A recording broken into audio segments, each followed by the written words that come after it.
a sleepy rural town, somewhere east of the middle, a mysterious phenomenon was causing a great riddle, as in the space of just 1 week, at least 4 deaths had occurred, and the nature of these happenings was completely absurd.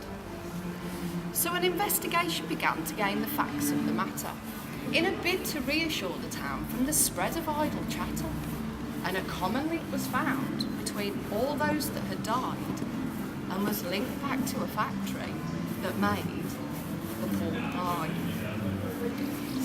It started on the Monday with Billy, the head pork chopper. He'd worked there over many years and was a dab hand with a trotter. But Billy had a problem, common asthma and allergies, and on this fatal summer's day he let out one almighty sneeze, the force of which was way too much. He lost his sturdy grip. He watched his cleaver taking flight as through the air it flipped. It landed in between the eyes of poor old Janet Brown, who packed up one last pie with pork before dropping to the ground. The very next day, in Department 6, was Linda from Crusts and Pastry, whose job it was to mix the ingredients to make the outer casings tasty.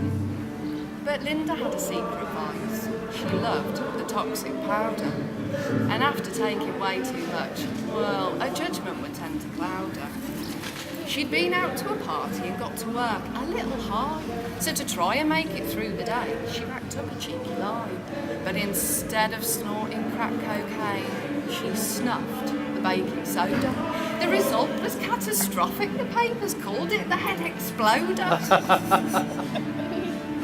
Finally, a couple of days later, a lovely old couple took a nap, but not before tucking into their favourite daytime snack. They were found by their next-door neighbours in a god-awful state, with the remainder of a pork pie left sitting on a plate. The evidence was bagged up to be examined and took away, and Mr. and Mrs. Ashcombe were buried the next day. The cause of death was then returned. Food poisoning was to blame, as not only had they eaten pork, they'd eaten Linda's brain. So the investigation concluded that yes, although coincidental, no foul play was cited, as these deaths were accidental. So the next time that you're chomping on your favourite pork pies, just spare a thought, say a prayer for all those that had died. I don't know why I'm clapping myself. You're lovely.